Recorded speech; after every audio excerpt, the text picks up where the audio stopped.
everybody. It is November 13th, 2015. Oh, I guess that means it's Friday the 13th. Friday the 13th.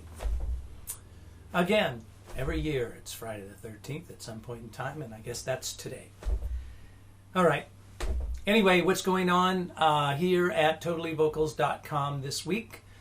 Well, started finally the Drink Muddy Water course. I had put the introduction on and so forth, but I did the first lesson. And the first lesson gets you into a little bit more understanding about the first bridge, because in this song, the way Nate is singing Drink Muddy Water, incidentally, we're talking about Nate Pruitt and Rick Vandivier here doing this blues tune, Drink Muddy Water. And it's a great blues tune, and it's one that gets called at jam sessions a lot. So it's a good one for you to learn. It's a fun song to sing, and it's got so many different directions you can go, meaning that anybody who sings it could stylize it their own way. Nate did it his certain way, and we'll use his examples and get some of his licks and ideas going.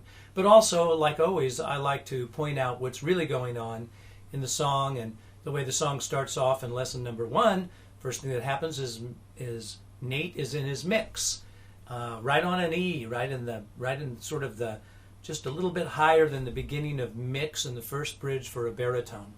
So that's what's happening. That lesson is out. Still working on the melisma course. Thought I'd get this one going, and then you'll see another melisma lesson coming up very soon. And we're getting close to the end of the melisma course, but we're not at the end yet. There's a little more to do. So that is what's happening. Check them out. Check out the lessons, and that's what's happening. Also covered in this lesson was some mention of the nasal pharynx. Nasal pharynx is I always like to say that we have a woofer and a tweeter up here, or if you look at speakers, you know, you're looking at your low bass frequency part of your speaker and the high horn part of the speaker. And what you want to make that speaker sound great is what we'll call in singing split resonance. And what split resonance is once you understand how to be more in your mouth resonator and your nasal resonator, you really want to split those two things so you get a balance of the resonance, that you've got some highs in your tone, but you still have some bass frequencies happening as well.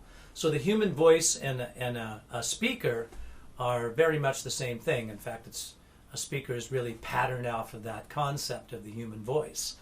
So when we're talking about the nasal pharynx actually has layers in it, 3 different layers, physical layers inside, and you can feel those layers by using nasal consonant sounds. Those nasal consonant sounds are N, M, and W.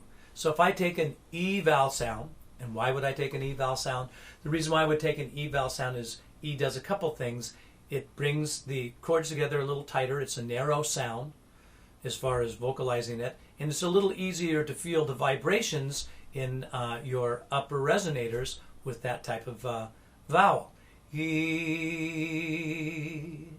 I can hit that E in different ways. E. Now I'm hitting it light, breathier. And that gives another concept about chord closure and compression.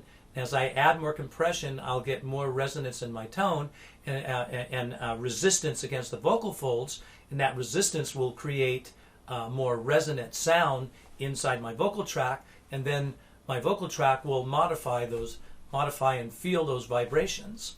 So if I go E,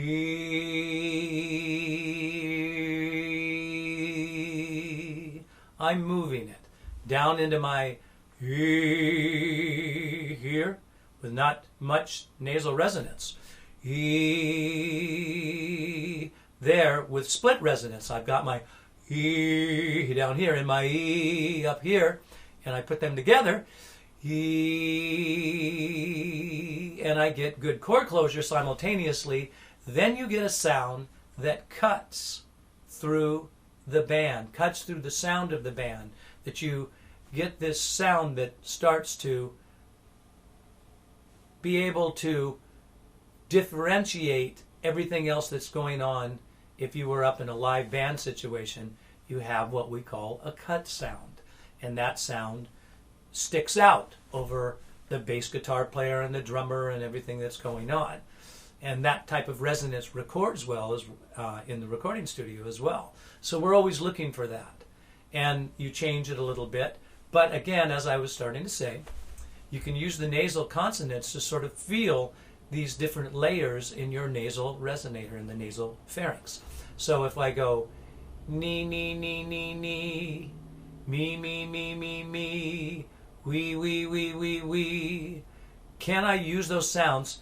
Nee, wee, me, if I let them sort of go where they want to go. Now, another way I like to look at this is if you look at the vocal tract, where the vocal cage is here, where the vocal folds are, coming up through your neck and out your mouth, if you'll think of that in a way as a telescope that's coming up and out.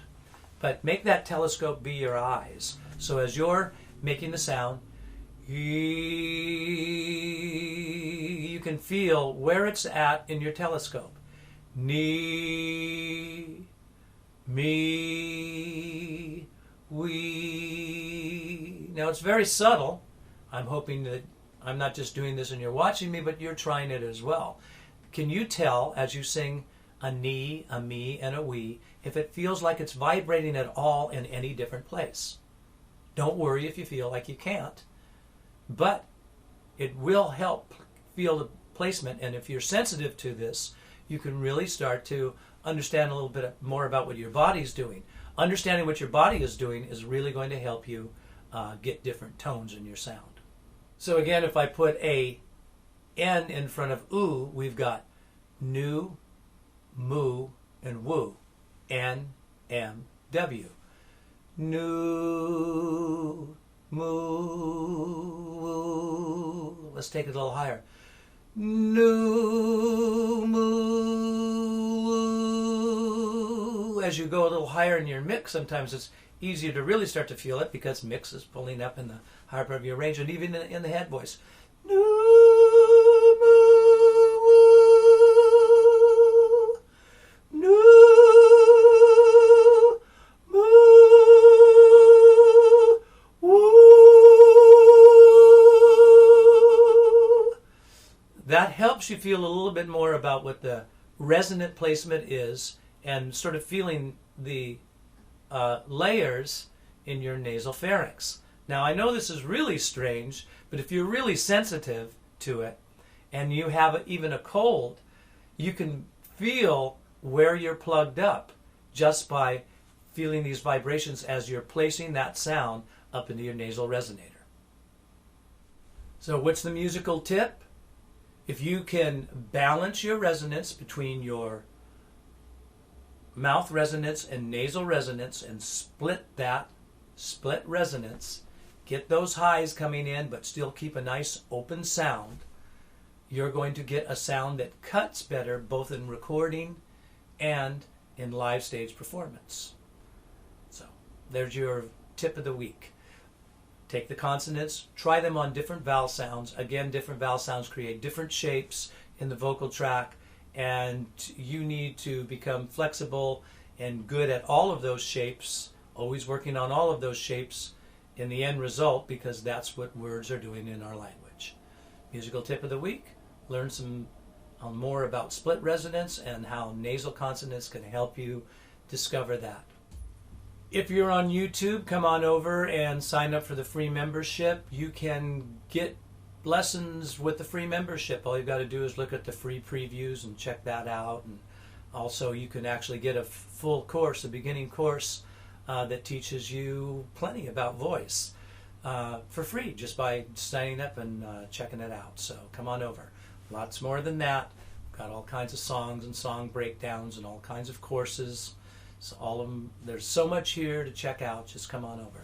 TotallyVocals.com.